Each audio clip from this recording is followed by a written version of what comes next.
Hi again then guys, and welcome to of course another specific car review from, once again, Gran Turismo 6 in particular, with our revisiting in full HD with the better audio quality, the revised style of having cockpit cam and chase cam included as well, for Spirit of Le Mans back in Gran Turismo 6. And of course this one is a car that I've mentioned a few times. We've of course reviewed it before, literally years ago now. The Panoz, the only Panoz model, at least to date, to be featured in Gran Turismo.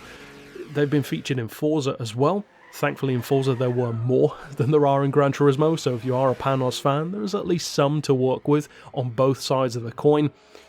But of course, any Panoz fan would love to see them return. Whether or not they will is another question entirely.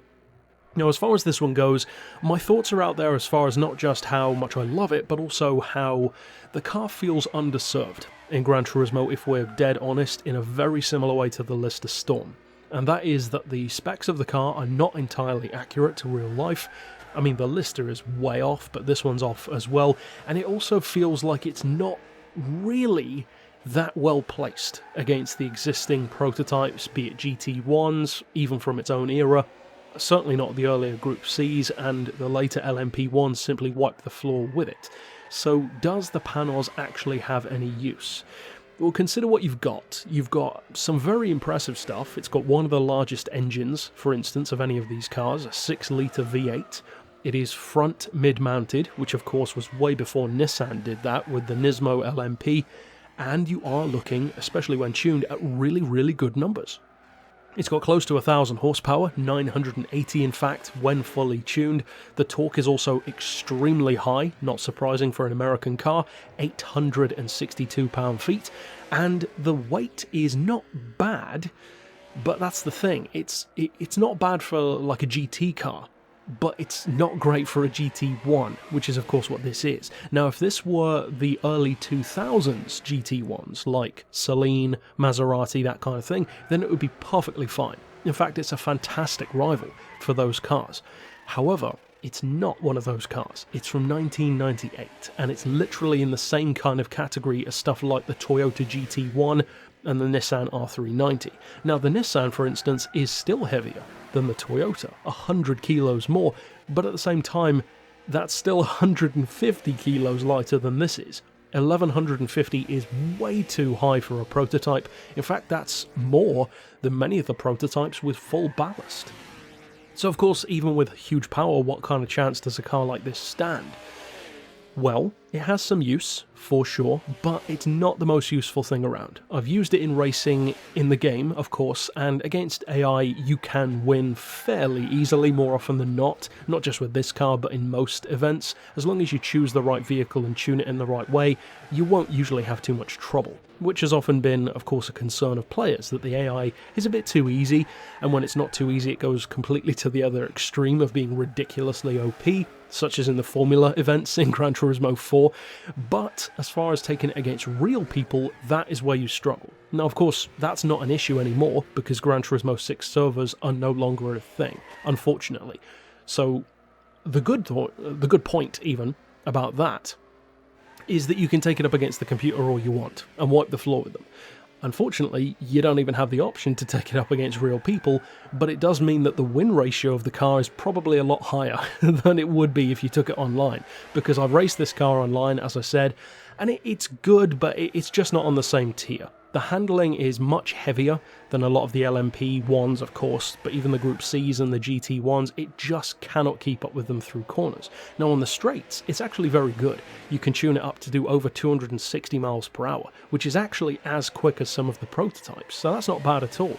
Even the acceleration is pretty respectable also, although it does have a tendency to spin up its rear wheels a bit more because of the massive torque, and also because the engine and therefore the weight is a bit further forward in the car. It's still mid, but it's front mid instead of traditional mid-engine, and you can feel that for sure.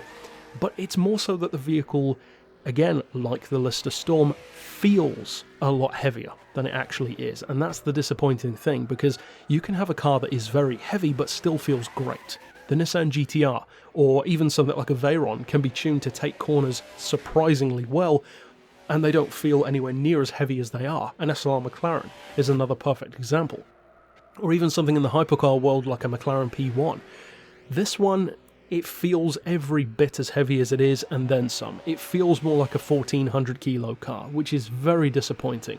And when you've got a car that's heavy, you would at least hope that some of that weight could stop it from wheel spinning as much, but unfortunately it doesn't really do that either, because as you can see here at Spa, I get the tail out quite a lot, especially on those low speed corners, so that in particular is what I would warn against. If you are going to use the Panoz, try and use it on a track which is nice and open. Ideally, stuff like Road Atlanta and Road America would be great for this kind of car, because it's wide open. Even the corners that are tight don't last too long. You've got lots of straights to put down that huge power, and it still, as I said, does have that great top speed. However, for somewhere such as Laguna Seca or Spa, or even somewhere like the Nordschleife, for instance, it's going to struggle because it's just not quick enough through those corners. Unfortunate that that has to be the verdict, but it's simply the way it is. So of course, considerably different now to when I first reviewed it because of the servers being down, but in all other respects, of course, the car hasn't changed. I still adore it. It's still my favourite car of the GT1 class, both in the game and in real life, but it's a car which was a lot better in real life than it is in the game, and there's not much that you can do about that, because unlike GT Sport, you cannot drop the weight at all on race cars, which is unfortunate, because even that would help a lot with this vehicle. And for 1.7 million, the verdict has to be that it is much more of a fan car, not a vacuum car like the Chaparral, but a fan favourite car, a collector's piece, if you will, than it is something that's OP and that you should just buy to win everything. It's not that kind of car, and it's never going to be, at least unless they bring it back and completely change the specs and make it more accurate to real life. In some ways, funnily enough, it feels like a car that was before its time when it comes to Gran Turismo, because as I said, it feels much more like a car that was 5 years later in GT1, like the Salines and Maseratis, and even others too, like the Mosler MT900. So ultimately, it's a shame that it's not more useful, but having Panoz in the game at all was always very cool. I fell in love with the car because of it, and I would say that easily in GT6, it's actually the best interpretation of the car that we do have, so at least that's going for it as well. It's more useful in GT6 than it was in 4 or 5. But overall, that's it for my view, my thoughts on the Panoz. Of course, I'd love to hear yours down below, and stick around here on the channel. We will be revisiting pretty much all of the Le Mans cars, at least the ones that aren't in GT Sport, that we looked at years and years ago, back in the potato camera days in GT6. But that's it overall for this review. Of course, I will see you guys next time. Incidentally, if you do want a speed tune for the car, I did do one way back here on the channel that you can still use. And that's it overall, so I'll see you next time, and for now, as always, thanks for watching.